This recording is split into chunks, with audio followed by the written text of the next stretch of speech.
merci de votre patience. Voilà, ça y est, je suis arrivée, merci beaucoup. Merci d'être là. Très belle année à tous ceux à qui on ne l'a pas encore souhaité hier, puisque nous étions à l'antenne hier soir. Mais j'espère que vous avez passé un bon réveillon, que vous êtes vous en forme et peut-être avez-vous envie d'appeler d'ailleurs pour nous parler de votre réveillon, nous dire comment ça s'est passé. Comment vous envisagez cette nouvelle année, quels sont vos projets, vos envies. J'espère que nous allons avoir comme ça de très longues nuits blanches à refaire le monde, à partager, à échanger, à tenter de mieux se comprendre. La ligne vous est ouverte jusqu'à 1h. Nous sommes ensemble et en direct, bien sûr, comme vous pouvez le constater, quand vous me posez la question de dire eh bien alors est-ce que cette émission est en direct? Ben oui, voilà, vous l'avez vu là vraiment. Et tout de suite, Anne est avec nous. Bonsoir Anne. Bonsoir Caroline. Bonsoir. Et je voulais vous souhaiter une bonne année. Merci beaucoup. Ainsi qu'à toute votre équipe. Merci Anne. Vraiment, vous êtes notre rendez-vous du soir et c'est fort agréable. Merci. Mais écoutez, vous deviez d'ailleurs, on vous avait mis en attente hier soir, oui. et puis, je suis heureuse de vous retrouver ce soir. Oui, eh bien, je voulais être un peu positive parce que il y avait eu cette dame qui avait tellement de tristesse, qui se sentait abandonnée. Oui. Alors là, je dis, je vais appeler pour souhaiter de la sérénité à tous les auditeurs, remercier aussi la direction, parce que je vous assure, qu'est-ce que c'est bon de savoir qu'il y a un endroit où on pense aux gens seuls. Pour les fêtes, ça a été super que vous soyez là, et c'était vraiment très chouette. Ah mais ça, Alexandre Bompard, qui est le patron d'Europe 1, tenait énormément à ce que cette émission, déjà continue, soit. Il sait à quel point c'est important qu'il y ait comme ça un espace ouvert où vous pouvez vous exprimer, et particulièrement pendant cette période de l'année. C'est vrai qu'on en avait parlé. Il tenait vraiment à ce que ça ait lieu et qu'il n'y ait pas de rediffusion ou de musique ou qu'on soit là et présent. Je vous remercie parce que vraiment il y avait absolument rien d'autre. Je veux dire, heureusement qu'on savait qu'à minuit, qu'à 11h on pouvait vous retrouver, et moi je trouve que c'était super, vraiment. Ça faisait chaud au cœur, je vous assure. Mais bon, je voulais aussi être positive, c'est-à-dire que moi je suis en retraite depuis aujourd'hui. Aujourd'hui, vous commencez oui, à partir l'année. du 1er, puisque je suis née le 25 décembre, donc je prenais ma retraite à partir du mois de janvier. Et vraiment, j'ai eu un moment difficile en me disant qu'est-ce que je vais devenir, parce que c'est pas évident de clore sa vie professionnelle. Mais je commence à voir. J'ai été très mal en début d'année. J'avais fait un peu de dépression parce que je suis veuve. J'ai perdu mon mari il y a bientôt 5 ans. J'étais très très forte au départ, et puis là, je m'étais un peu écroulée. Et puis j'ai pris le taureau par les cornes. Et puis ces derniers temps, j'étais en analyse et j'avais beaucoup de défense parce que j'en avais déjà fait une il y a très longtemps, une analyse, et j'avais beaucoup de défense et je voulais pas aller voir une analyse. Je me disais non, j'en ai fait une, et puis là, comme j'étais vraiment mal, j'y suis allée, et d'un seul coup c'est comme si la parole m'a libérée vraiment, et là maintenant je me sens bien et j'ai plein de projets. Je me dis que je vais passer une retraite heureuse. Et voilà. Oui. Comment vous l'envisagez alors? Quels sont vos projets? Je vais voyager, ça c'est sûr. Je vais faire quelques voyages.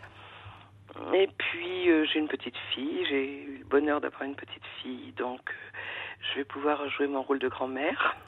Oui. Qui est vraiment... Elle a quel âge, votre petite fille? Elle a 2 ans et demi. Ah oui. Ouais. Et là, c'est charmant, oui, une histoire très belle, parce qu'il n'y a pas que des choses moches dans la vie. Il n'y a pas longtemps, parce que je la prends tous les mercredis, puisque je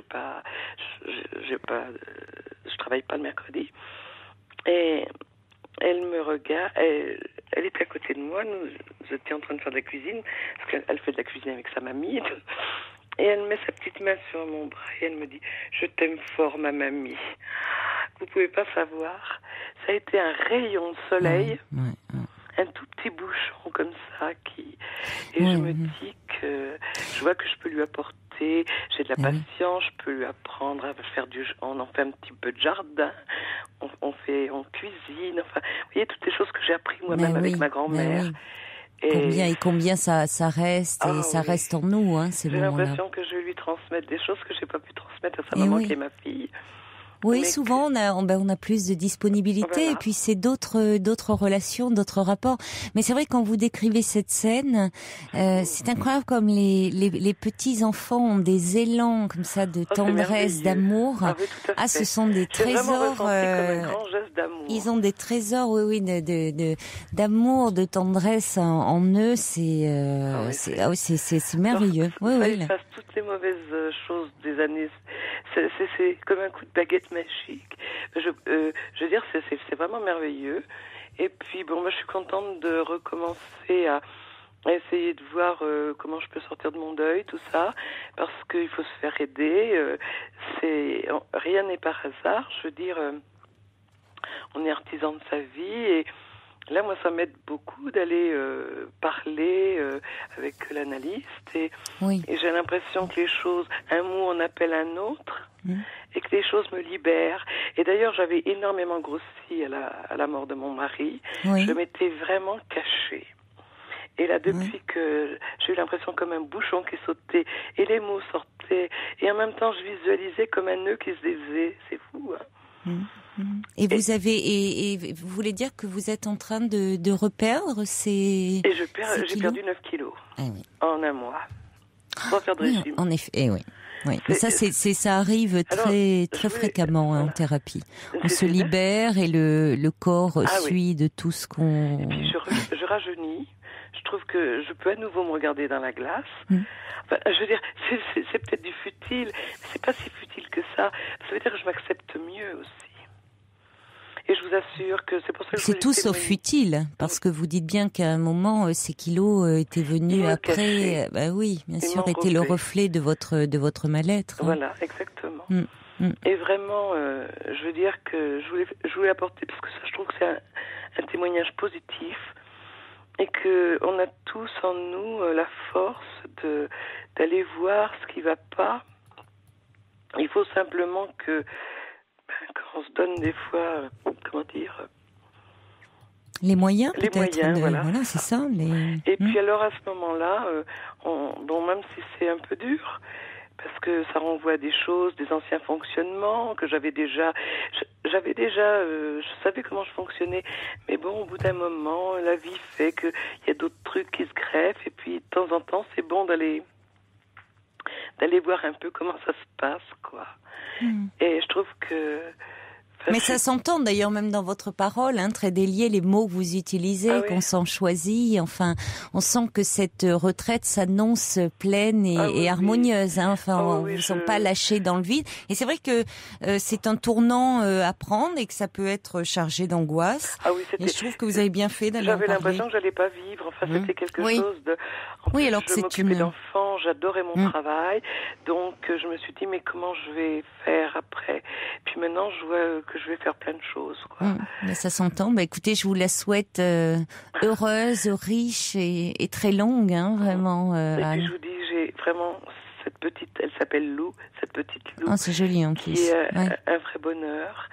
Et ses parents me la confient, parce qu'ils doivent sentir qu'elle est bien, son tout. Oui, écoutez, elle le dit elle-même. Alors, c'est plein d'amour, plein de... Il y a des projets. On se projette avec un enfant si chouette, si gentil. Bien sûr. Donc voilà. Et je voulais encore vraiment vous remercier. Je suis intervenue 2 fois dans votre émission. Ah ben, j'espère qu'on vous entendra. Oui, vous n'aurez plus le réveil matin, là, donc vous aurez un peu plus entre vos voyages, qu'on vous entendra quand même je vous appellerai parce que cette année. Bon, je ne peux pas, je sais pas passer les SMS avec mon téléphone, je crois que je peux pas. Mais oui, mais peu importe, chacun participe à sa manière. C'est bien qu'on vous entende. Je ne peux pas vous écrire, mais j'aime entendre ce que vous dites de Petite Plume qui écrit, de Subversif, de Georges, de Sergio que j'ai entendu hier. Et c'est vraiment un rendez-vous que je trouve très très chouette. Et j'espère que l'on pourra aider les gens qui sont pas sereins, parce que c'est aussi pour eux, je trouve, une super porte ouverte quand même. Et je vous remercie. C'est fait pour ça. Merci beaucoup Anne d'avoir démarré cette année. Avec plaisir. Je vous embrasse. Au revoir. Caroline, je vous embrasse et toute l'équipe. Merci. Au revoir Anne. Toutes vos confidences à Caroline Dublanche au 39 21. 39 21. 34 centimes la minute.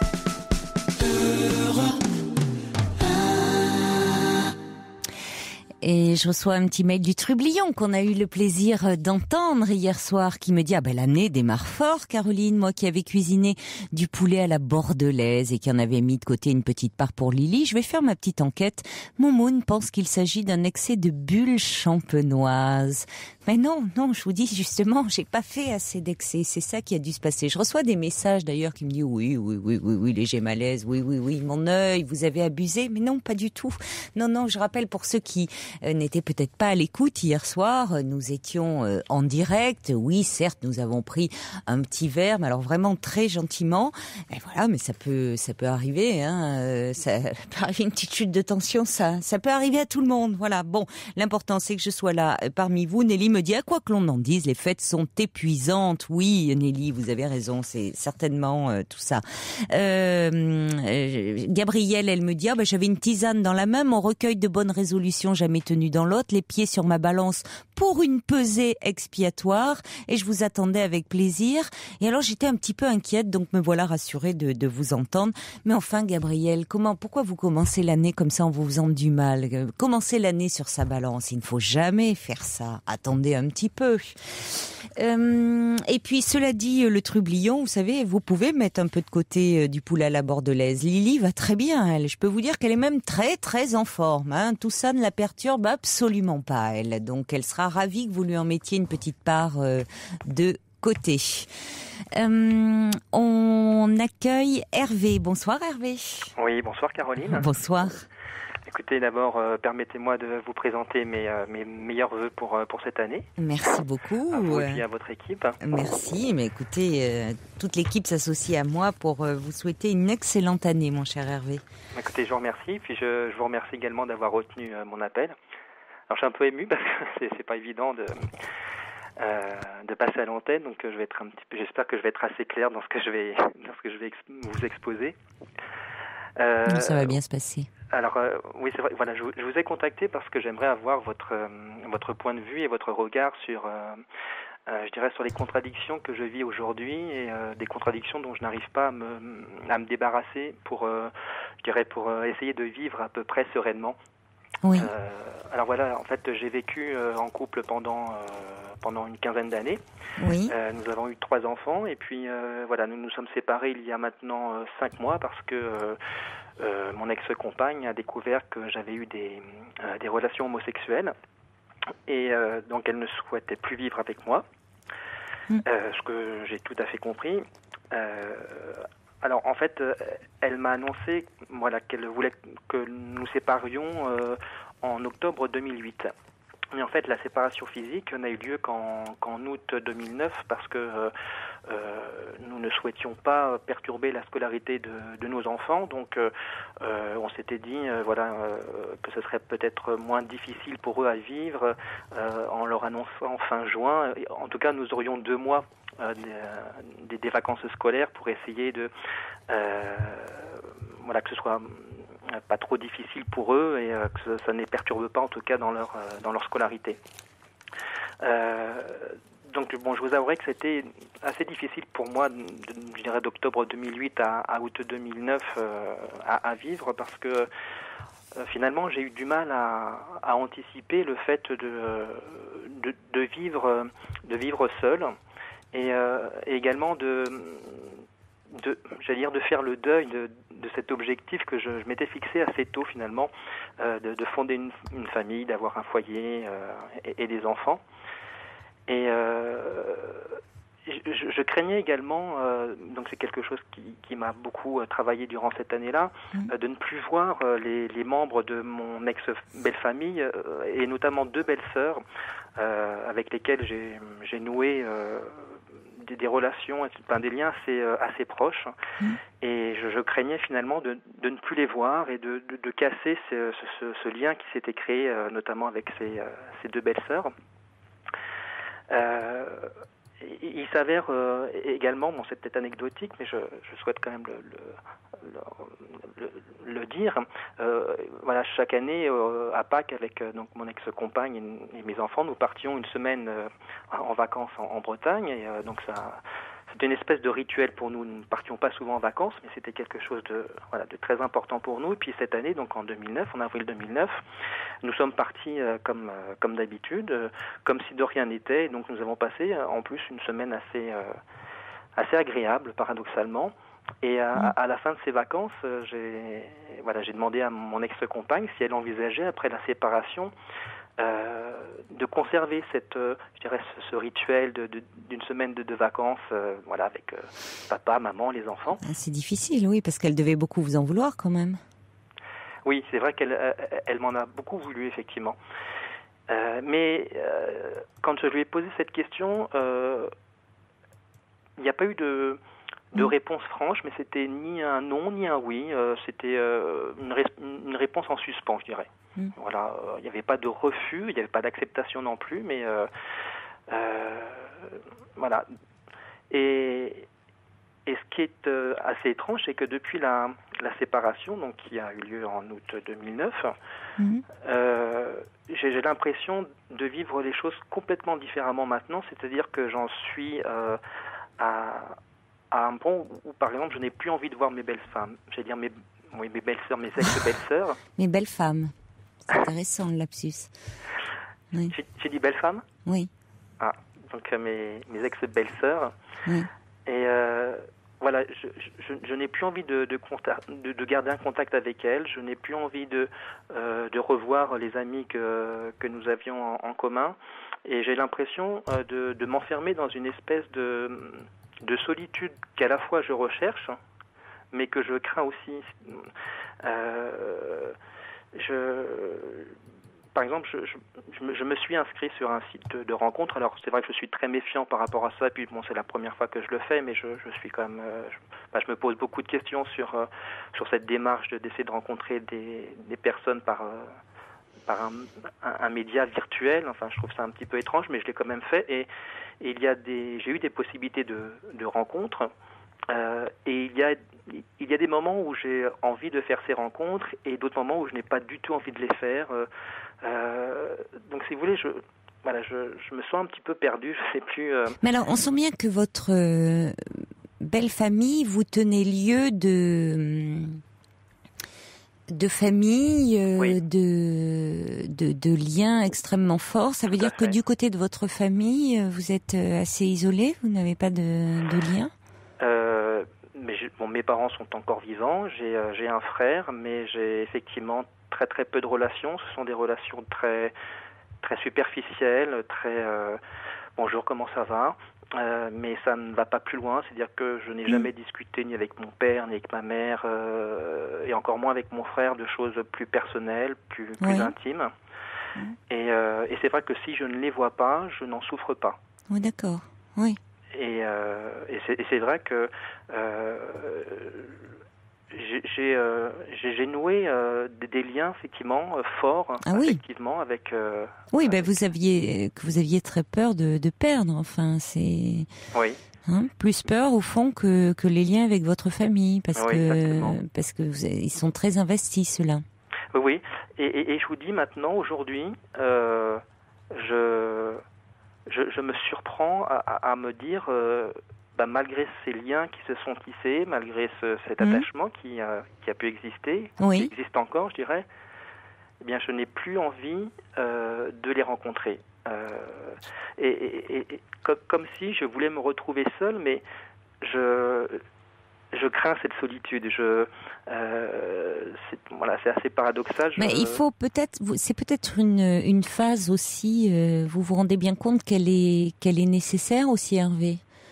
Oui. C'est-à-dire que en vous séparant de votre épouse, il y a quand même, c'est compliqué c'est peut-être possible, mais dans un second temps, parce que se séparer de votre épouse tout en gardant un lien avec ses sœurs très proches dans un premier temps, c'est quand même un peu perturbant.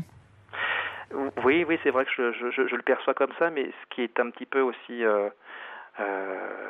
j'emploie beaucoup ce mot paradoxal, c'est que mon ex-compagne ne voit aucun inconvénient à ce que je continue à voir ses sœurs, même en sa présence, même en dehors de sa présence. Parce qu'elle s'est rendue compte effectivement que j'avais un lien très très fort avec ces deux sœurs, et je crois que finalement elle ne m'en veut plus, entre guillemets, je dirais aujourd'hui, et ce qu'elle souhaite, c'est ce qu'elle me dit depuis maintenant quelques semaines, quelques mois, c'est c'est que je me trouve, que j'essaye d'atteindre cette sérénité que j'ai toujours cherchée, que je n'ai jamais trouvée finalement. Et vous avez quel âge ? J'ai 38 ans. 38 ans, oui. Oui, mais vous êtes finalement, elle fait preuve de beaucoup d'indulgence et de tendresse au fond pour vous, de comprendre que vous avez besoin de vous trouver. Et peut-être qu'aussi cette solitude, vous la redoutez et vous sentez à quel point elle est nécessaire. Solitude dans le sens de vous retrouver un peu face à vous-même. Oui.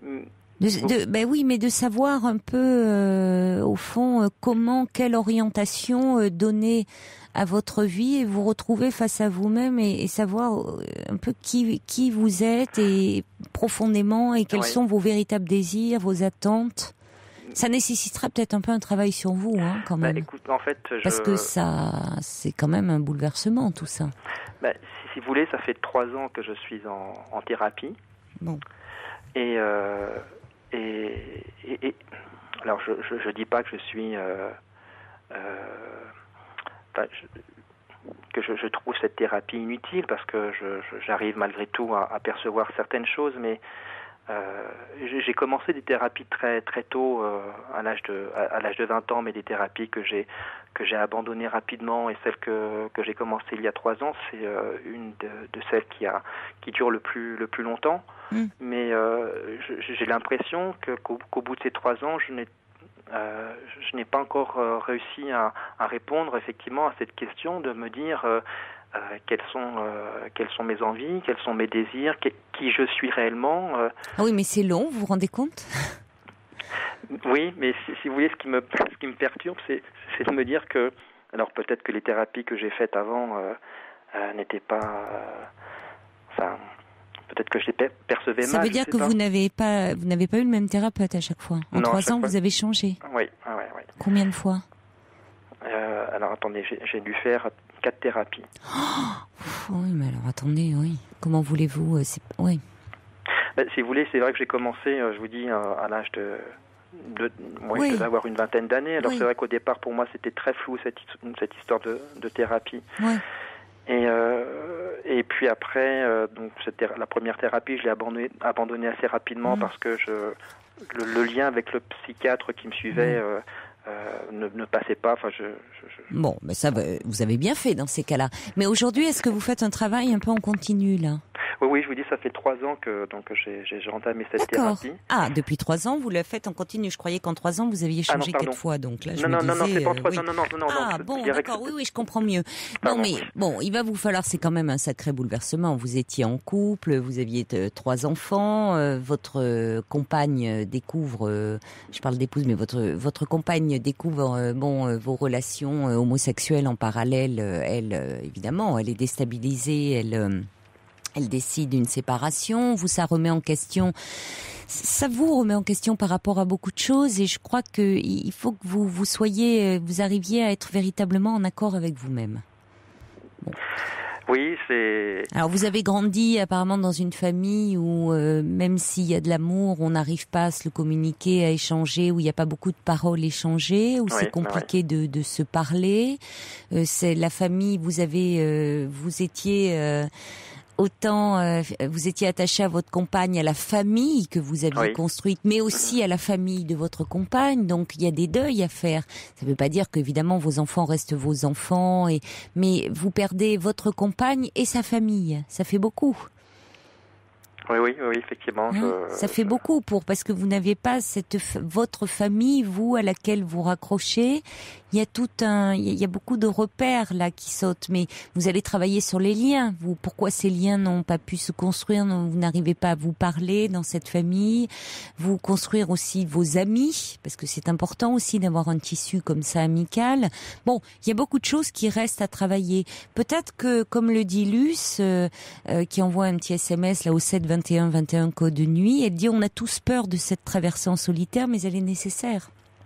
Donc à la fois, vous la redoutez parce que, oui, c'est se retrouver un peu face à soi-même, et en même temps, c'est un moment où vous allez un peu, vous avez besoin de cette phase de repli sur vous-même. Vous avez fait beaucoup de choses, vous n'avez que 38 ans, vous avez déjà construit une famille, vous avez peut-être besoin de ça. Je crois qu'il faut le vivre comme un moment, comme ça. Et puis travailler cela en thérapie, parce que c'est dans cet espace-là qu'il faut le travailler, Hervé, vraiment.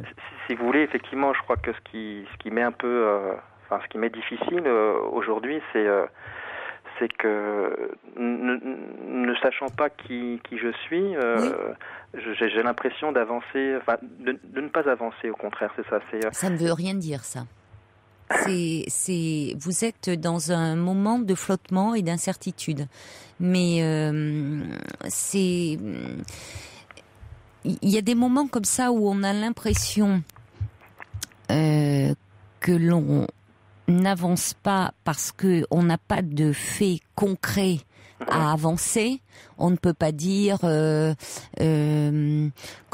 j'ai un nouveau travail, je me suis mariée, je suis en couple, j'ai un enfant. Vous voyez, des événements de vie à annoncer aux autres socialement.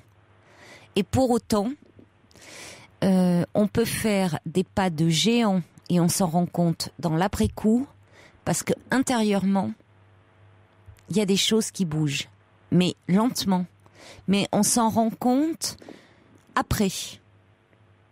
C'est-à-dire que le travail se fait, et c'est dans des décisions. Peut-être que à un moment, oui, vous avez construit votre vie tôt, en étant en couple, en faisant 3 enfants, socialement, professionnellement, en travaillant. On disait oui, Hervé, là, il avance. Oui, alors que intérieurement, vous n'étiez pas construit. Donc les apparences sont souvent trompeuses. C'est exactement sur ce plan-là. Et c'est-à-dire que ça rassure beaucoup. Les gens, les parents, notamment la famille, ils peuvent avoir ce sentiment d'avoir un enfant qui dit « Oh là, oui, on a des éléments à donner, rassurants, marié, enfant, statut social, professionnel. » Et puis quelqu'un qui intérieurement, psychiquement, n'est pas bien construit. Et un travail psychique prend du temps, mais porte ses fruits à plus long terme. Et ça ne se voit pas, effectivement, dans l'immédiat. Et il y a des moments aussi de résistance dans un travail de thérapie, où avant de prendre parfois un tournant important, avant d'avancer, pour reprendre votre expression, on freine, moi je vais prendre une expression plus familière, des cas de fer. Parce qu'on a peur de ce tournant. Donc on résiste. On a à la fois envie d'évoluer, et on en a très peur parce qu'on ne sait pas ce qu'il y a derrière. Donc, il y a toute une partie de notre être qui veut évoluer, et puis toute l'autre partie qui résiste. Donc, ça donne ces moments où on a l'impression que, oui, on est un peu, on fait l'escargot, quoi. On avance pas. Mais je peux vous assurer que dans les faits, c'est peut-être dans ces moments-là qu'on avance le plus. Mais vous décrivez exactement la situation que je vis aujourd'hui, mais que je crois avoir vécu depuis le moment où j'ai pu prendre du recul sur moi et sur ma vie. Effectivement, cette idée de, voilà, en apparence, on a pu penser qu'entre guillemets j'ai réussi parce que j'ai fondé un foyer, j'ai eu des enfants, j'ai un métier, voilà. On avait l'impression que tout me réussissait, et intérieurement j'ai toujours eu l'impression, mais encore aujourd'hui, d'être en décalage avec cette image-là. Et oui, et pour cause. Oui. Donc l'important, c'est d'arriver à être en accord avec vous-même. Mais ça va vous demander un peu de temps. Quelques réactions pour conclure, qui dit les habitudes vont changer, il faut savoir accepter ce changement. Il y a Luce qui vous dit attention aux sites de rencontres qui sont plus destructeurs que constructifs. Je la rejoins là dans ces périodes-là. Vous parliez de sites de rencontres, je suis pas sûre que ça vous aide beaucoup en ce moment. Melvina qui dit bravo à Hervé qui se remet en cause et qu'il continue. Anne qui dit courage Hervé, vos questionnements sont déjà un grand pas dans votre évolution. Merci, oui. Et Inès qui dit je crois que c'est sain de ne plus voir votre belle famille. Si votre compagne ne vous en veut plus, c'est sans doute que vous avez été correct avec elle malgré tout. Oui, d'une certaine façon, c'est qu'elle elle a pu comprendre aussi ce qui était en jeu et qu'elle n'était pas en cause finalement. Et puis un petit clin d'œil de Georges qui dit moi en 6 ans je n'ai pas changé de thérapeute et pour rien au monde j'en voudrais une autre, je compte bien la garder encore des années. Voilà, lui, Georges il ne change pas. Je ne sais pas s'il avance, hein. Peut-être qu'il témoignera un jour, je ne sais pas, Hervé, il pourrait vous dire est-ce qu'il avance ou pas, mais bon, il ne veut pas changer. Non, je crois que vous savez, là vous avez vécu, c'est compliqué, hein. Il faut du temps, il faut et puis c'est un tournant que vous prenez, c'est compliqué d'assumer, de savoir qui vous êtes. Mais à 38 ans, ça reste largement ouvert, hein, Hervé. C'est pas comme si vous découvriez, voyez, à 50-60 ans passés, là, à 38 ans, tout reste ouvert. Donc plein de bonnes choses pour cette nouvelle année. Au revoir, Hervé. En tout cas, je vous remercie pour vos paroles réconfortantes. Merci Hervé. Merci, au revoir.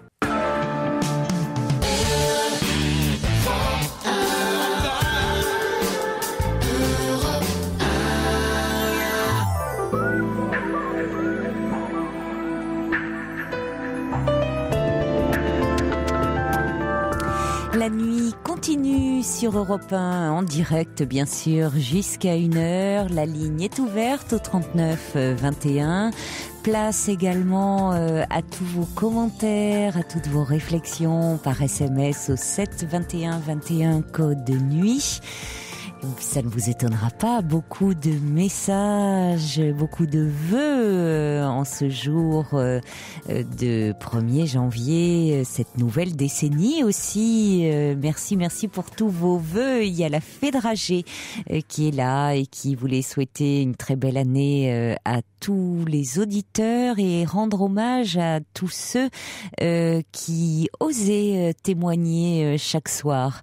Également la Rose des Sables qui voulait souhaiter une très bonne année à vous tous. Princesse Cactus et Douchka est là qui dit n'allez pas attraper froid, venir au studio. Non, le studio est bien chauffé. Vous êtes adorable à être comme ça inquiet. Rassurez-vous, hein, c'est tout va très bien là. Vous voyez, dès que je suis comme ça à la radio et tout, et que je vous sens à côté, ça va déjà beaucoup mieux. Emmanuel également.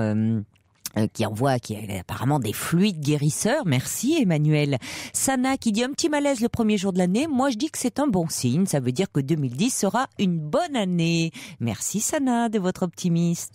Et puis il y a Amanda de Corse qui dit je vous envoie de Corse toute une pluie d'étoiles de vœux, que chacune d'elles puisse exaucer vos souhaits les plus chers. Gérard qui dit ça c'est de la radio, hein. Voilà, Europe 1 bien sûr. Nicolas Nico qui dit bonne année à Europe 1. On prend un coup de vieux en changeant de décennie, mais on rajeunit en écoutant votre voix. Coco est là également, est bien présente. Et puis Virginie, qui est une fidèle aussi de l'émission. Des réactions par mail aussi sur le site europe1.fr de Francine qui dit, comme vous l'avez si bien dit, Anne qui témoignait et qui est à la retraite. Voilà, elle démarre l'année 2010, mais c'est vraiment une année très pleine pour Anne, qui dit merci à vous tous pour cette porte ouverte tous les soirs et longue vie à notre émission. J'aime beaucoup quand vous dites ça, parce que finalement, vous ne dites plus, dans vos messages, vous dites pas longue vie à votre émission. Vous l'avez bien compris, c'est votre émission, donc vous dites longue vie à notre émission. C'est vrai que on l'a fait ensemble, c'est vous qui l'a fait, on la vit ensemble. Et puis Florence aussi de Paris, qui voulait souhaiter une bonne santé, du travail, de l'amour, un bon moral et faire toutes ces amitiés, tous ceux qui sont à l'écoute. Elle dit, vous êtes la première personne à qui j'écris un message de bonne année. On en est très touchés, Florence. Alors, il y a également des réactions au témoignage d'Hervé qui arrive par SMS.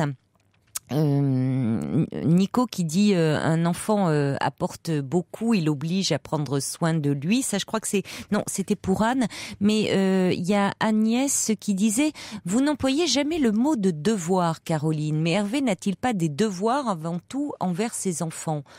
Oui, bien sûr, comme tout parent, mais là n'était pas le sens de l'intervention d'Hervé. C'est pour ça que je n'ai pas abordé ce point-là avec lui. Hervé nous parlait plutôt de cette solitude qu'il recherchait tout en ayant un peu peur. Donc c'est pour ça que j'ai plus axé l'échange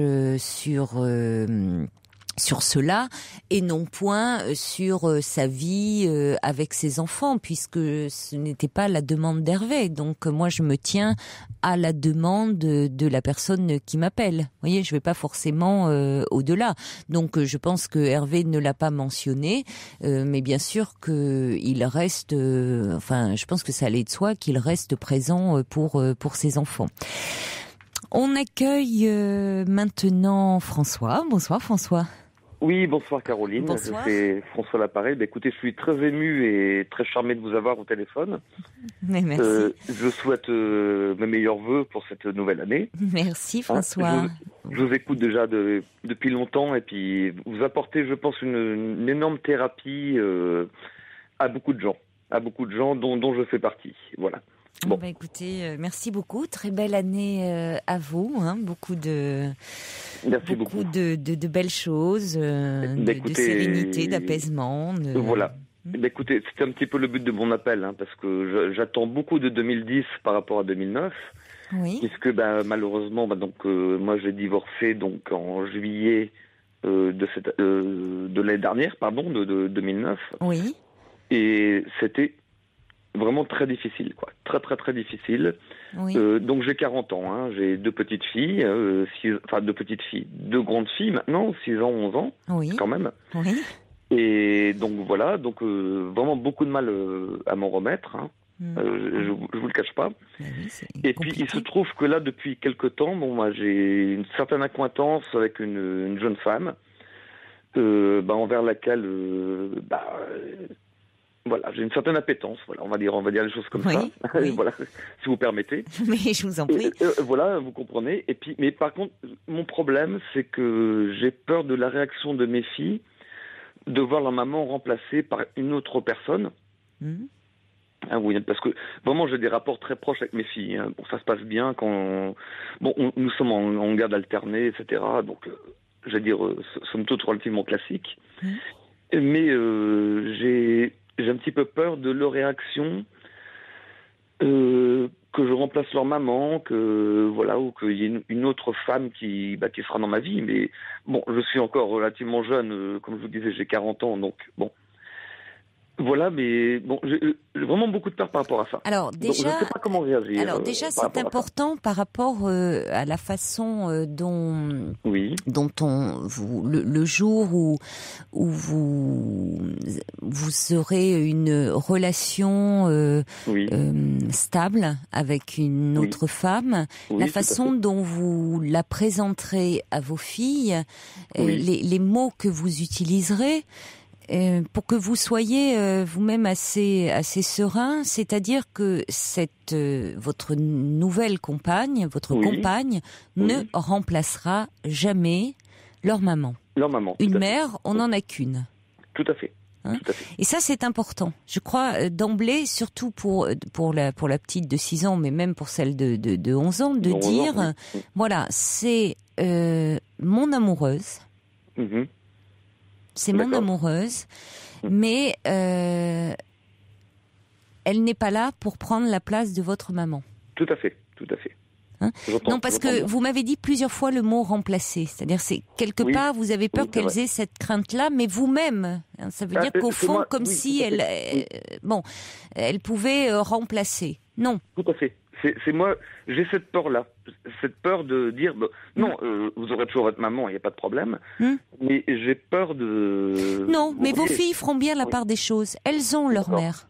Oui, tout à fait. Elles ont leur mère. Hein. Et puis je vous dis ça parce que François, ça sera aussi, ça facilitera considérablement les choses pour votre nouvelle compagne. De ne pas être mise, même inconsciemment, ou à cette place-là. Surtout, a fortiori, elle n'a pas d'enfant, donc vous voyez, donc c'est déjà d'autant un petit peu plus compliqué. Voilà, d'autant plus. D'autant plus. Hein, puisque moi j'ai 2 filles, c'est assez compliqué. Elle n'a pas d'enfant, et vous voyez, Maintenant, je vais vous dire un conseil, c'est-à-dire que, puisque cette histoire, vous n'avez pas encore démarré une relation amoureuse avec elle. Non, du tout. Alors, rien ne presse par rapport à vos filles. D'accord. Hein, c'est-à-dire là, on sent bien, et c'est bien compréhensible, hein, et vos angoisses en tant que père, mais on sent toute l'attitude du papa responsable. Mais François, vous avez le droit d'avoir un jardin secret, d'avoir une vie d'homme.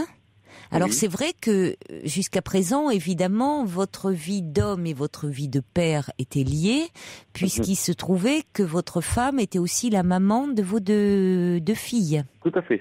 Bon, maintenant, étant donné que vous êtes séparés, eh bien, vous êtes vous restez leur père, ça c'est important que vos filles sachent que l'amour ça peut s'arrêter, et elles sont à des âges où elles peuvent comprendre. Elles ont même à 6 ans, votre fille a déjà eu un petit amoureux, même à la maternelle, même, et puis parfois on est amoureux, on l'est plus. Bon, les enfants comprennent ça. Ça veut pas dire que c'est pas difficile, mais ils peuvent comprendre. Hein, il vaut mieux leur dire c'est important ce que vous me dites, oui, tout à fait. Oui. Bon, alors. Et puis, vous avez l'amour que vous avez pour elle durera toujours. Et puis à côté de ça, vous avez votre vie d'homme, dont pour le moment, elles n'ont pas. Il vaut mieux elles n'ont pas à entendre parler. D'accord. Tant que vous n'êtes pas, et c'est pour ça que je précisais, dans une relation stable. D'accord. Moi, je vous souhaite, puisque cette jeune femme que vous avez rencontrée vous plaît énormément, que j'entends que ça se passe très bien avec elle, et que vous puissiez un jour prochain la présenter à vos filles, et que tout se passe au mieux. Mais pas de précipitation. Vivez votre histoire. Vous pouvez la vivre dans. Je dis ça même pour vous et même pour elle d'ailleurs. Oui, ne pas. Ça peut être un peu lourd d'associer tout de suite vos enfants. Tout à fait. Même pour elle, vous avez besoin d'abord d'intimité, de ces moments à deux qui sont précieux, d'avoir votre relation à deux. Il sera toujours temps de lui présenter vos enfants, et réciproquement, si vous vous dites on va vraiment faire un bout de chemin ensemble. D'accord. Mais imaginons, je ne vous le souhaite pas, mais que ça soit pas le cas, que vous vous rendiez compte que elle est charmante, séduisante, mais qu'il y a des choses dans sa personnalité qui ne vous plaisent pas. Ça sert à quoi de lui présenter vos filles si finalement elle fait pas un bout de chemin avec vous? Oui, tout à fait. Hein, autant vos filles, elles n'ont pas à connaître. Imaginons après vous en rencontrez une autre. Vous voyez, c'est pas la peine. Hein, surtout que si vous voulez, mes filles connaissent cette personne, mais sans savoir que j'envisage d'entretenir une relation. Voilà. Donc voilà. Mais donc mes filles connaissent cette personne. Donc, ça peut faciliter les choses, mais pour le moment, elles la connaissent. Même si elles la connaissent, tant que pour le moment il ne se passe rien, et même si vous devenez amant. Préserver cette relation. Alors après, ça va être plus difficile parce que vous savez, à 6 et 11 ans, les enfants, ils sentent très vite quand après dans les gestes, il y a des regards, des choses où elles vont sentir certainement qu'il y a quelque chose qui a changé. Tout à fait. Bon. Tout à fait. Donc vous aurez peut-être plus de mal à le cacher. Je crois que c'est un petit peu le cas. Bon, voilà, tout à fait. Enfin bon. De manière, on va dire, relativement légère. Mais bon. Mais préservez, moi je le dis pour vous, parce que pour cette jeune femme, qu'elle ne soit pas tout de suite associée au côté famille, enfant, préservez ces moments à deux, c'est magique. Et puis préservez aussi vos filles, parce qu'après tout, si jamais, je ne vous le souhaite pas, ça ne durait pas, elles n'ont pas à être associées à ça, parce que ça, pour le coup, ça sera un peu perturbant. Voilà, une compagne, de papa, et puis une autre, et puis bon, là, non. Oui, là, ça devient compliqué, effectivement. Évidemment, ça n'ont pas être. Vous avez votre vie privée qui ne les regarde pas. Voilà. C'est un petit peu l'objet de ma question. C'était moi je ne savais pas quelle attitude adopter donc par rapport les relations de mes filles en tant que avec leur papa et puis une nouvelle personne, etc. Et d'ailleurs, il y a Eugénie qui envoie un petit SMS en disant pas besoin de la présenter pour l'instant, que François vive cette relation d'homme sans y mêler ses filles. D'accord. C'est ça, autorisez-vous, vous avez le droit, et ça n'enlève rien à vos filles pour le coup. Rien du tout, au contraire. Ça rejoint tout à fait vos propos, et puis ça me conforte un petit peu dans ce doute, quoi. Bon, voilà. Alors beaucoup d'amour, François, pour 2010. Ah je me le souhaite, si je peux me permettre, je me le souhaite, et puis... je vous le souhaite. Et puis voilà, et puis bon, voilà. Bon. Sinon, je fais un grand coucou à Anne et à Hervé, que j'ai entendu tout à l'heure, qui ont des problèmes autres que les miens, et autrement plus peut-être importants. Oh, Anne, ça allait bien pour elle. Oui, Anne, ça allait bien. Oui, ça allait bien. Hervé, peu, dans une phase comme ça, un peu d'évolution personnelle, mais il semble être sur la bonne voie, mais c'est gentil. S'il m'entend, je souhaite plein de bonnes choses, mais ça, effectivement, puis vos propos aussi étaient très, très réparateurs, à mon avis. Bon. Et puis voilà, écoutez, j'étais vraiment absolument ravi de vous avoir au téléphone. C'est une première pour moi. C'est réciproque, François, et vraiment, Caroline, c'est une première belle histoire d'amour. Et, écoutez, on va faire en sorte, et puis voilà. Mais j'avais des petites turpitudes par rapport à tout ça. Oui, mais ça permet de clarifier. Il y a certainement d'autres personnes qui peuvent être dans ce cas, et ne mêlons pas trop vite les enfants à nos histoires d'amour quand on se sépare. Tout à fait. C'est le message que je retiens de vos propos. De notre échange. Voilà. De notre échange, absolument. Alors, à bientôt, François. Bonne année. Bien acte. Au revoir. Et puis, je vous souhaite encore une bonne année. Et puis, merci beaucoup. Au revoir. À très bientôt. Et puis, on vous écoute encore très longtemps. Merci beaucoup. Au revoir. Au revoir, Caroline. Toutes vos confidences à Caroline Dublanche au 39 21. 39 21. 34 centimes la minute. Alain Souchon, quand je serai KO, et Alain Souchon, notez bien, sera en concert privé pour Europe 1 dans l'émission de Thierry Lecamp le 6 janvier prochain. Alors, si vous souhaitez faire partie de ces privilégiés et assister au concert d'Alain Souchon, n'hésitez pas à jouer sur notre site www.europe1.fr. Des vœux encore qui arrivent. Jane qui présente tous ses vœux à toute l'équipe et à vous tous. Jane qui a 60 ans depuis 22 minutes. C'est précis. Très bel anniversaire, ma chère Jane.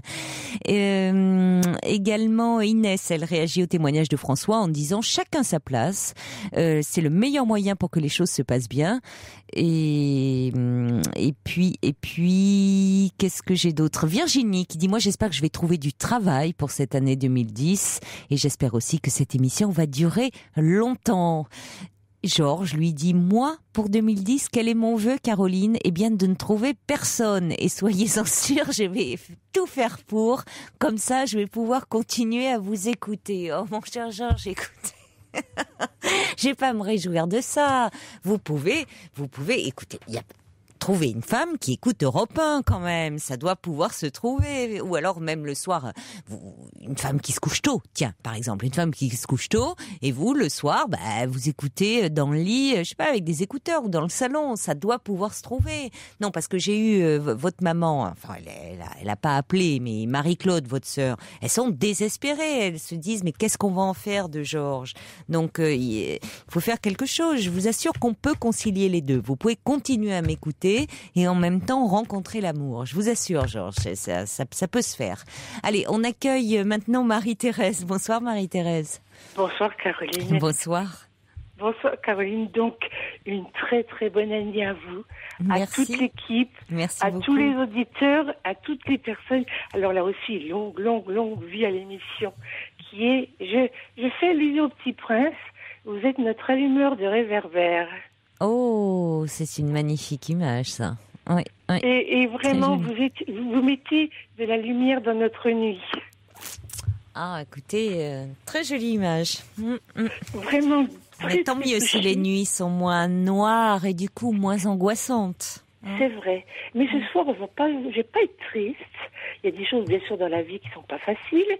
Mais là, je vais vous dire, je rebondissais, j'ai appelé parce que par rapport à la première personne qui a parlé de son tout nouveau départ en retraite. Anne, oui. Oui, alors je vais vous dire, je suis donc une jeune retraitée. J'aime bien dire ça. Avant, j'étais une vieille salariée et maintenant, je suis une jeune retraitée. Oui, c'est l'avantage. Voilà, c'est le verre à moitié vide ou à moitié plein. J'avais jamais entendu cette formule, mais elle est excellente. C'est vrai, hein, quand on arrive à 50 ans, on dit « Oh, on fait partie des vieux salariés » et finalement, vous êtes une toute jeune retraitée. Et puis alors, là, pour aussi, parce que ce soir, j'ai voulu être un petit peu plus léger, hein, on va essayer d'être plus léger. Oui, oui, je vous remercie. Oui, qu'on démarre l'année dans la bonne humeur quand même. Et de dire, moi je me considérais comme vieille retraitée quand j'aurais autant d'années de retraite que j'ai eu d'années de travail. Ah oui, c'est bien vu ça aussi, surtout maintenant, hein. Ça va être difficile, hein, avec ce qu'on nous annonce. Mais je vous le souhaite. Je vous souhaite d'être une très très vieille retraitée, Marie-Thérèse. Hein. Oui. D'être très chère en indemnité, oui. Et puis en plus, j'habite dans une région de Champagne, donc vous voyez, en plus... alors voilà. ça conserve les bulles. Je sais que vous aimez bien le vin du Sud, mais le Champagne a quand même aussi ses petites bulles sympathiques. Tout à fait. Simplement, donc, je voulais dire à cette dame, donc, étant jeune retraitée, ça fait... Eh bien, écoutez, on m'a proposé un nombre d'activités hyper intéressantes où je m'éclate. Oui, qu'est-ce que vous faites ? Alors, on m'a demandé d'être à la Croix-Rouge parce que j'avais une expérience au niveau de la maladie d'Alzheimer pour ouvrir des haltérépie. D'ailleurs, j'en profite, tiens, pour dire que nous avons ouvert dans la Marne des haltérépie qu'on est en train de faire essaimer en France, où nous accueillons 2 fois par semaine des personnes qui restent à la maison, comme ça, et qui ne sont pas encore, si vous voulez, dans le temps où un placement c'est nécessaire. Et donc, on les accueille bénévolement. Oui. Et ils passent 2 après-midi par semaine avec nous. Ça permet aux conjoints d'aller chez le coiffeur, voir des amis, faire les vitrines, etc. Donc bon, je suis à la Croix-Rouge. Et puis, je suis représentante des usagers dans une clinique et dans une maison de soins de suite. Et puis, je suis secrétaire dans une association. Et puis, je suis au CIAS. Et puis, je suis au CLIC. Mais attendez, il vous reste du temps libre pour vous, là, Marie-Thérèse, ou pas ? Oui. Oui, quand même. Oui, c'est une question d'organisation. Je vais vous dire, vous voyez, comme je dors tard, ça me permet de me lever tard et je fais les activités l'après-midi et le soir. Mais attendez, c'est là où je me dis, mais qu'est-ce qui vous reste ? Parce qu'avec les activités que vous faites, si vous n'avez pas les matinées, vous devez travailler en soirée assez tardivement quand même. Alors, non, mais parce que quand on n'a pas les matinées, les journées passent vite, hein, j'en sais quelque chose. Et oui, non, au contraire, les matinées, je dors. Mais oui, non, mais mais justement, après les après-midi, ça passe très vite. Ah oui, alors que souvent j'ai une réunion à 2h, puis après j'en ai une à 6h, puis quelquefois à 20h, et puis voilà. D'accord. Mais alors, c'est sympathique, on fait des nouvelles connaissances, on apprend des nouvelles choses. Par exemple, pour être représentant des usagers dans une clinique, eh bien j'étais en formation. Alors j'apprends des nouvelles choses. Oui, ça c'est formidable de toujours continuer à apprendre. Ah oui, mais ça maintient. Et puis alors j'ai un réseau d'amis. Je parle pas trop fort parce que je suis venue passer le 1er janvier chez des amis. Donc j'ai ma meilleure amie qui est de Champlot. Elle dort là? Oui, elle dort. Oui. Elle doit dire, non mais à quoi elle carbure, Marie-Thérèse? Bon, on l'a compris aux petites bulles, mais à part ça... Même pas, j'ai pas le droit d'en boire. Ah bon? Mais j'espère qu'elle sera aussi attentionnée vis-à-vis de vous quand elle va se lever dans quelques heures, là, à 5h du mat. J'espère qu'elle... Parce que si vous êtes pas synchro au niveau rythme, elle va écouter l'info matinale sur Europe, ça... Alors, c'était tout mon message aujourd'hui, en dehors des vœux. Aujourd'hui, oui, on n'a pas encore... Si, on est aujourd'hui, vendredi, pardon, je sais plus. Oui, on ne sait plus, là. Moi aussi, j'avais l'impression d'être dimanche, mais non, on est samedi.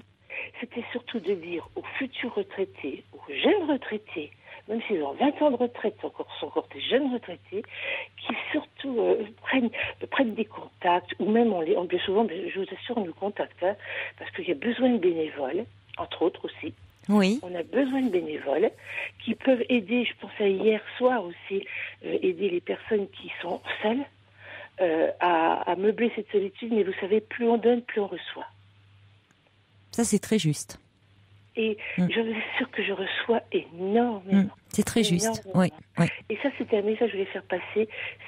Pas forcément tout de suite. C'est là, il faut pas. C'est là, si on est trop en demande affective, c'est comme dans tout. Si on est trop en attente, si on est trop carencé, si on veut combler nos manques, ça marche pas. Il faut combler ses propres manques autrement. Alors c'est pareil. Alors je le dis souvent par rapport à la relation amoureuse, évidemment. Mais si on se lance dans une association humanitaire ou tout ça en pensant se réparer complètement et en pensant que du coup on va aller mieux, ça marche pas ça, et on peut faire des dégâts. Mais en revanche, si on y va parce que justement on a du temps libre, certaines compétences et envie de se tourner vers les autres et d'apporter, comme vous le faites, un savoir-faire, une générosité, là c'est vrai que on reçoit également beaucoup, parce qu'on parle toujours de dire c'est merveilleux ce que vous faites, mais vous avez raison, on oublie de dire que qu'est-ce qu'on reçoit aussi. Oh là là. En retour. Mais je peux vous dire que, comme je vous disais tout à l'heure, je m'éclate parce que on se retrouve aussi en dehors. C'est-à-dire qu'après une réunion, on continue de bavarder sur autre chose, on se revoit ailleurs, on se passe un petit coup de fil pour prendre des nouvelles, on se crée des nouveaux réseaux, un nouveau maillage de vie qui est vraiment... On se retricote une nouvelle vie maille après maille, vous voyez. Et c'est vraiment super sympathique. Et puis alors, bien sûr, notre retrouvaille du soir, et comme disaient les autres personnes qui ont vous parler ce soir, de dire notre émission continue. Oui, j'aime bien quand vous dites notre, oui. Il y a quelqu'un qui dit, moi aussi j'habite en Champagne, dans la capitale du Champagne, à Épernay. D'où est originaire Marie-Thérèse, le bénévolat m'intéresse. Bon, ça, le bénévolat, de toute façon, vous pouvez en faire partout, c'est valable un peu partout. Est-ce qu'on a perdu Marie-Thérèse? Je ne sais pas. Allô, Marie-Thérèse? Ouais, c'est sa copine qui est...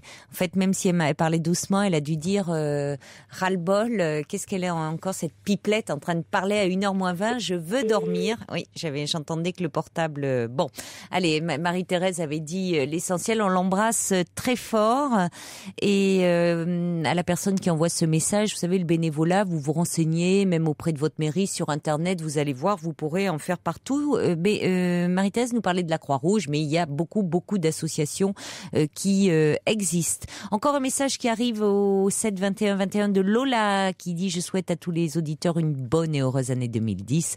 Merci pour cette belle émission que j'écoute depuis 1 an.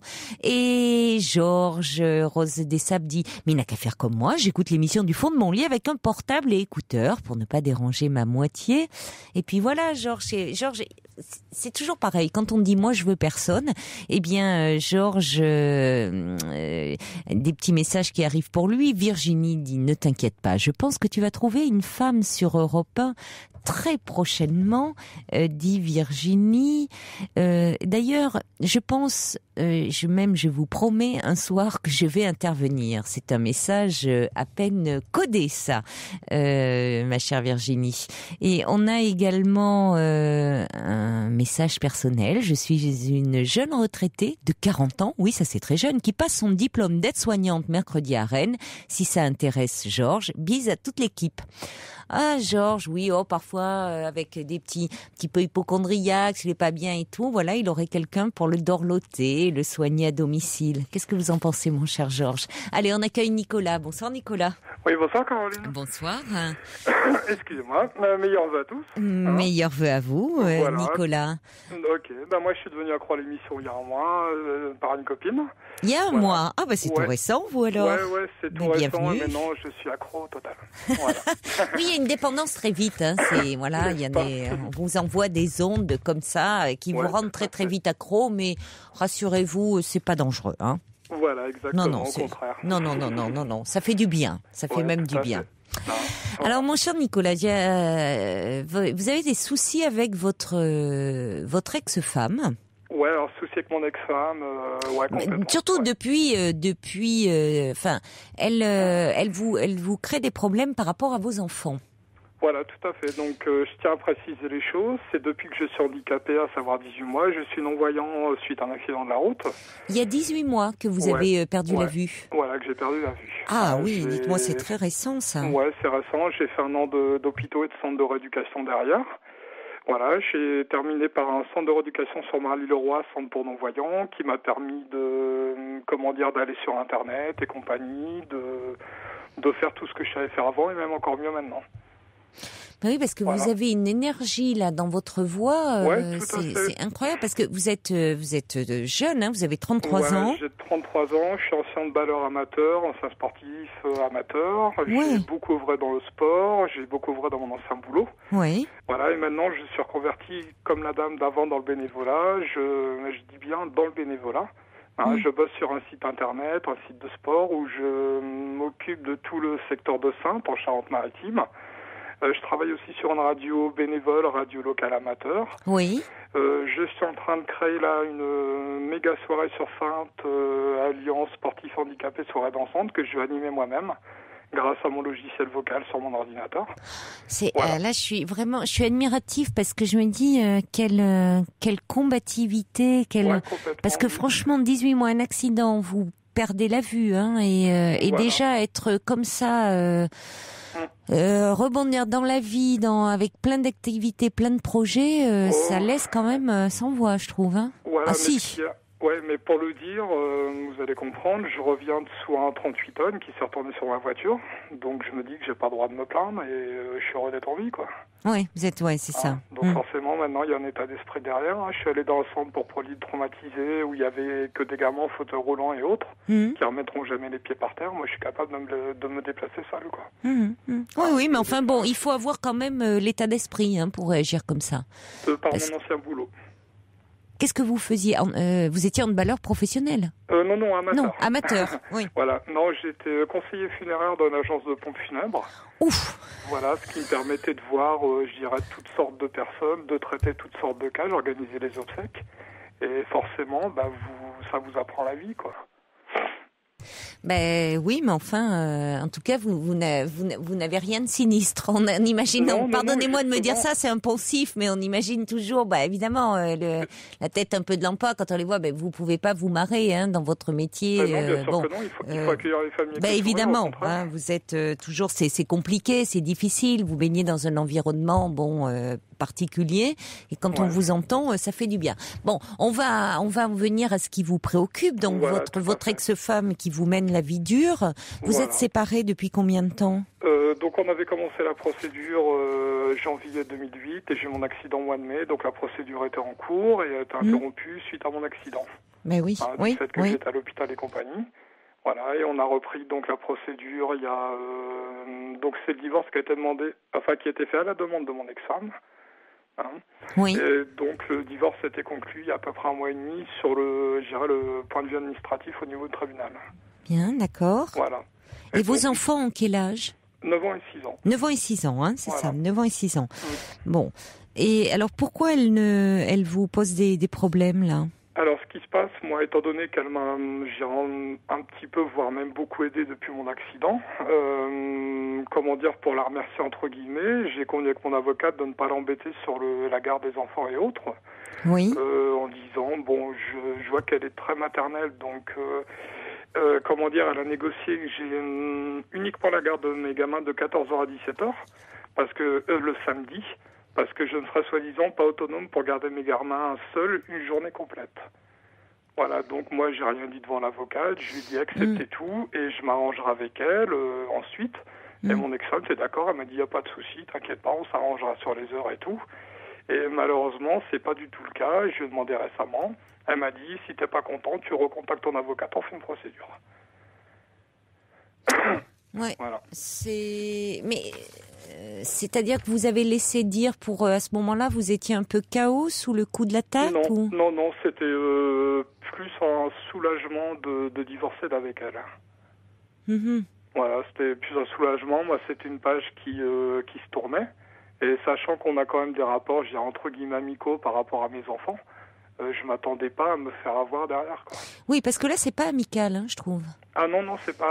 c'est vraiment... c'est une attaque basse. Ouais, tout à fait, on est d'accord.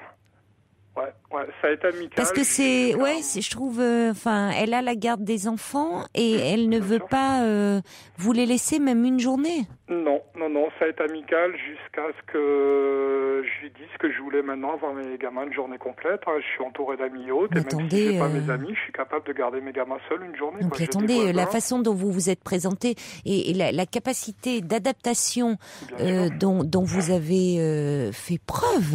Ouais, tout à fait. Voilà, puis bon, j'habite dans un HLM, un petit HLM, j'ai des voisins autour. Si vraiment il y avait un souci, je sais que mes voisins sont à côté. Bon, admettons qu'il y a un incendie dans l'appartement, je suis pas apte à le voir. Oui, puis vous avez, ce sont pas des bébés que vous avez. C'est pas comme si vous aviviez des nourrissons. Vous avez quand même des enfants. C'est pour ça que je vous demandais. Ils ont 9 ans et 6 ans. Il y a quand même un enfant de 9 ans qui déjà, même à 6 ans, il peut sentir.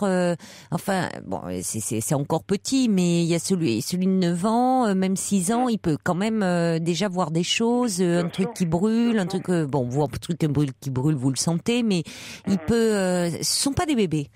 Donc je trouve que l'attaque là, c'est un sale coup là. Voilà, de vous, parce que, je veux dire, en 18 mois, vous vous êtes adapté de façon extraordinaire.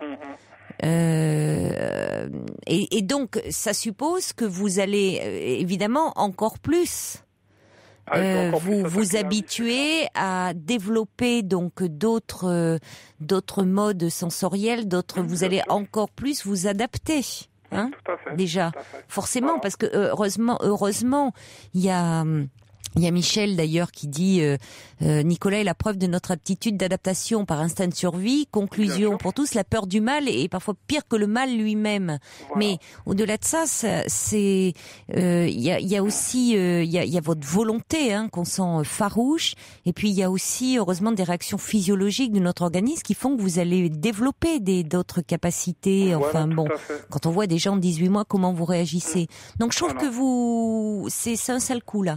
Voilà, et pour vous expliquer, qu'il y a vraiment eu le feu, parce qu'il y a eu des attaques innombrables, donc ça s'est passé cet après-midi, donc elle est passée à la maison pour jouer à les gamins rapidement, et j'ai dit demain j'emmène les piots dans la rue piétonne, je vais boire avec eux un chocolat, leur payer un truc, un machin. Oui. Elle me dit non, il est hors de question, dans la rue piétonne, tu te rends pas compte, la sécurité des gamins, mais c'est une rue piétonne où il n'y a pas de voiture. Et je connais énormément de monde, et elle me croit pas capable de descendre ma rue piétonne avec mes gamins, quoi. Et c'est un trajet que je fais tous les jours pour aller à la médiathèque, dans des magasins, voir des copains. Je connais la rue piétonne par cœur, quoi. Alors, peut-être, on va, avant d'être dans l'attaque, dans le côté, comme vous disiez quand même, que vous aviez jusque-là vous aviez gardé une relation plutôt amicale. Je crois qu'il y a des peurs là qu'elle n'arrive pas à maîtriser, à contrôler. Elle est mère, il y a une peur par rapport à ses enfants, le côté mère poule là qui défend ses petits. Ouais, mais c'est beaucoup trop. Bien sûr, non mais on est d'accord, Nicolas. Il y a quelque chose d'irrationnel. Peut-être dire écoute. viens avec moi un jour, viens, et tu vas voir comment je fais face et comment je me débrouille, parce que évidemment c'est ce qu'on redoute souvent le plus, perdre la vue, l'impression que on n'a plus évidemment aucun repère, qu'on serait complètement perdu à être comme ça dans le noir complet. Donc elle s'imaginerait certainement comme ça, complètement démunie et ne pouvant plus faire face. Et donc voilà. Donc elle est dans la projection et elle vous voit comme telle, c'est-à-dire complètement démunie, invalide, ne pouvant plus faire face et donc ne pouvant plus être en mesure de vous occuper de vos enfants. Et peut-être, je pense qu'il pourrait la rassurer, c'est de vous voir finalement, sans mauvais jeu de mots, dans votre vie et autonome. Ça a été fait X fois, ça fait 18 mois, ça a été fait 50, 60, 70, 80 fois. Vous voyez, il est même resté une demi-journée à la maison, elle m'a dit « je reste chez toi si ça te gêne pas », je me mets dans un coin et je vois comment tu te débrouilles avec les gamins. Pour moi, c'est humiliant, mais j'ai quand même accepté de le faire. Oui, je comprends que ça soit humiliant, mais voilà, vous avez accepté pour qu'elle comprenne que vous êtes en mesure de... Voilà, et ce que j'ai fait ce soir, suite à cet incident-là de la rue piétonne, j'ai attendu que mes gamins soient couchés pour l'appeler chez elle. Elle n'a pas voulu répondre au téléphone. J'ai laissé deux messages sur son portable en lui disant « rappelle-moi tranquillement ». Qu'on discute par rapport à demain. J'étais prêt à lui dire tu viens avec nous dans la rue piétonne et compagnie, tu te mets un peu à l'écart, il n'y a pas de souci. Oui. Je lui ai demandé de me rappeler avant, je sais plus moi, 22h. Elle a coupé le portable, elle a coupé la box, elle a refusé de m'appeler. Bon, alors écoutez, dans ces cas-là, vous allez devoir, avec votre avocat, faire un recours parce qu'elle n'a pas le droit de vous empêcher de vous priver de vos enfants, de la relation que vous avez avec eux, du lien que vous avez construit, comme de vous. Ça ressemblerait à une punition. Ça va quoi. Vous avez suffisamment eu à souffrir de cet accident. Vous êtes en pleine. Enfin, vous devez déjà surmonter pas mal de difficultés. Vous le faites avec beaucoup de courage et de dignité, je trouve. Vous pourriez être dans la plainte. Comment ? J'ai même fait un cross hier soir sur Sainte. Ouais, non, mais c'est ça. Au contraire, je trouve que vos enfants peuvent, ont beaucoup de raisons d'être très fiers de leur père. Et là, si elle ne veut voir en vous que l'image d'une personne handicapée est diminuée, c'est que c'est elle qui est, pardonnez-moi, mais qui est aveugle dans la situation. Ouais, tout à fait. Là où c'est scandaleux aussi, c'est que mon gamin s'intéresse beaucoup à ce que je fais. Je l'appelle souvent, tiens, on va voir sur Internet parce que j'ai énormément d'articles sur moi, sur le cross, machin, tout ça. Elle empêche mon gamin d'aller sur Internet pour voir ce que fait son père. Et je sais que mon gamin en souffre. Oui, donc là, elle règle quand même des comptes. Oui, des comptes, c'est clair. Mais de toute façon, ce qui va se passer, c'est que mercredi, on a rendez-vous avec un psychologue pour mon fils. Parce que mon accident, ça l'a perturbé. Maintenant, il va super bien. Oui. Mais moi, je vais être obligé de dire au psychologue, vous sortez mon fils et vous me recevez avec mon ex-femme, quoi. Oui. C'est ce que j'ai fait il y a déjà une semaine. Elle est repartie de psychologue, elle n'a pas dit au revoir, elle est repartie à 40 mètres devant moi et elle a été blanche. Oui, mais enfin, le psychologue comprendra très bien ce qu'il en est. Malheureusement parce pour elle, il est de mon côté à moi. Mais ça se comprend, c'est pas... Enfin, quand on vous entend... Bon, je n'ai pas entendu, évidemment, on entend toujours dans cette émission une partie, mais enfin, on ne peut pas vous priver de voir vos enfants parce que vous avez eu un accident qui vous a fait perdre la vue. Voilà. Et alors, vous pourriez être dans une période où, et ça serait pas du tout à votre déshonneur de dire, là, je suis dans une période où il faut que je me reconstruise à partir de ce handicap et c'est encore un peu flottant et j'arrive pas, prenant un peu de temps. Mais je veux dire, en plus, c'est pas le cas. Donc, avec tout ce que vous faites, non. Enfin, on peut pas, au contraire, détruire cette relation. Donc, bien sûr qu'il faut vous battre. C'est ce que dit d'ailleurs Michel, avocat, par SMS, qu'un juge aux affaires familiales digne de ce nom désignera un enquêteur social qui constatera votre aptitude évidente à être un papa. Il n'y a aucun souci. C'est que j'ai une avocate qui est une amie d'enfance qu'on a même retrouvée cet été en Vendée. Donc elle connaît et mon ex-femme et moi, et elle m'a appelé il n'y a pas longtemps, elle m'a dit Nicolas, elle me dit tu m'envoies ton dossier, elle m'a dit on reprend tout à l'heure. Oui, non, mais là il y a... Oui. Ouais. Il y a Prune aussi qui est avec nous, qui a envoyé d'ailleurs tous ses vœux aux auditeurs et qui dit elle est très dure avec vous et il est évident qu'il ne faut pas vous laisser faire. C'est dommage, oui. Sans être méchant, ce qu'il y a, c'est qu'elle n'est pas assez profonde pour comprendre. Je sais pas, oui, ce qui est en jeu. Là, alors, il y a quelqu'un qui dit ça ressemble à une peur, certes injustifiée, mais profonde, animale, qui empêche une confiance. Mais enfin, vous avez beaucoup fait pour la mettre en confiance. Si elle peut pas comprendre, puis malheureusement. Même avant mon divorce, j'ai été malheureusement victime du divorce, quoi. Ouais, donc il y avait des choses qui. On dit tout le temps que c'est 50-50 dans ces cas. Oui, voilà, oui. J'ai peut-être ma part de tort, mais bon. Non, et en plus, je trouve que pour vos enfants, l'accident a dû être terrible pour vous, en fait. Le plus, c'est effectivement que vous ayez perdu la vue. Donc, pour, comme vous dites, votre fils, c'est important qu'il ait pu en parler. Mais maintenant, quand il voit, en plus, papa sportif, que vous continuez, vous avez fait du cross, enfin, de voir qu'il peut continuer à être fier de son papa, à dire, ouais, mais moi, il continue, j'ai toujours un papa sportif, et que vous surmontez cette combativité, cette volonté comme ça.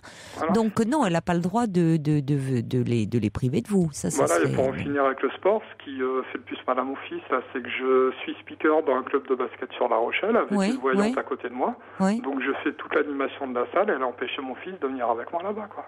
Oui, non, et ça c'est inadmissible. Mon fils, c'est un fanat de basket, et ça l'a démonté, quoi. Je vois ma fille, quand elle vient à la maison, il y a tout le temps de la musique et tout. Elle me dit, oh là là, elle me dit qu'on rentre chez maman, c'est triste, il n'y a pas de musique. Je vois que mes gamins en souffrent, quoi. Et peut-être un peu jalouse, au fond, de cette admiration qui vous porte, je sais pas. Oui, voilà, mais le problème, c'est que moi, je l'ai tout le temps mis en valeur. Je sentais que j'avais plus de facilité à m'exprimer qu'elle avant mon divorce. Quand on avait des amis à la maison et autres, je n'hésitais pas à parler et à dire, bah tiens, Corinne... vas-y, discute, et c'était le silence total dans la maison, quoi. Oui, je pense qu'elle est quand même un peu dans des règlements de compte. J'espère que ça va s'apaiser, ça arrive après le divorce, même si apparemment vous avez une relation amicale à un moment, il y a quand même un peu de rancœur, sinon vous n'auriez pas divorcé, hein. C'est ce que dit Poupig d'ailleurs, qui dit votre ex-femme n'a pas le monopole du cœur, c'est elle qui est handicapée. Meilleurs vœux à vous, Poupig, qui vous dit bravo. C'est ce que beaucoup d'amis disent sur Sainte, malheureusement, c'est qu'elle est handicapée, voilà. Parce que sur Sainte, j'ai écoutez, 27 000 habitants avec moi. Vous n'aviez pas besoin de ça, mais enfin, on sent votre courage, votre ténacité. Donc, continuez, ça vaut le coup. Il n'y a aucune raison qu'un juge vous enlève, vous prive de voir vos enfants. Hein, franchement, voilà, mais mon but, c'était qu'elle écoute l'émission et qu'elle essaie qu'elle ait un déclic, quoi. Oui, qu'elle comprenne que c'est dommage, parce que en premier lieu, ce seraient les enfants qui seraient pénalisés dans cette histoire. Hein. Donc qu'elle aille au-delà, peut-être des rancœurs qu'elle peut avoir vis-à-vis de vous en tant que femme, parce que dans un divorce, si on se sépare, c'est qu'il y a forcément des tensions, des désaccords. Et puis au-delà de sa peur aussi, parce que là aussi, on peut comprendre qu'il y ait des peurs, mais que vous avez surmonté avec beaucoup de courage ces choses-là, et qu'elle ne prive pas ses enfants du lien qu'elle a avec vous.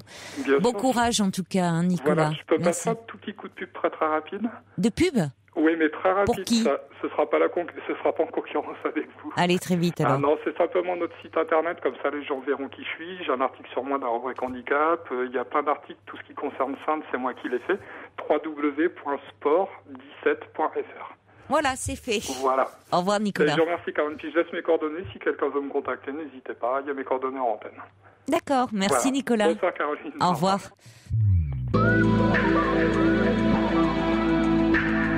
Toutes vos confidences à Caroline Dublanche au 39 21. 39 21. 34 centimes la minute. Bonsoir Nelly. Nelly, vous êtes avec nous ? Alors, je reçois un petit message de Margot qui dit « Je viens de regarder Lady Chatterley et l'Homme des Bois ». Alors, j'ai vu un... Je sais pas si c'est le dernier là qui avait été. Il a eu un César. Il était merveilleux ce film. Et elle dit Georges me fait un peu penser à l'Homme des Bois. Et ça c'est vous fantasmez ma chère Margot, parce que pas mal l'Homme des Bois. Hein. L'Homme des Bois aime être seul et il rencontre Lady Chatterley.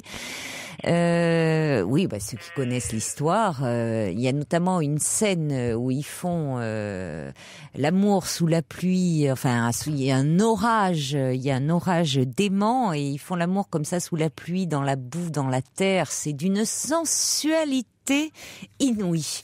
Donc vous voyez, mon cher Georges, j'ai encore une autre proposition torride qui arrive. Silence radio, du sieur Georges là. Il n'ose peut-être pas répondre parce que si sa maman est à l'écoute, c'est un petit peu délicat, j'avoue. Nelly, êtes-vous là ? Mais je bois vos paroles, Caroline. Oh Nelly, du coup on va plus avoir qu'une minute. Je croyais que vous étiez pas là. Alors je disais des mails. Vous êtes la Nelly des mails? Oui. Oh, que ça fait plaisir de vous entendre. Vous avez une jolie voix, un peu rock. Oh, mais c'est très gentil, mais je me nourris de vous et puis des auditeurs que j'adore. Oh, bah écoutez. Je trouve qu'il y a beaucoup de leçons de vie dans cette émission. Oh ben nous on se nourrit de vos messages, c'est plaisir parce que ça fait heureusement que vous êtes là, hein.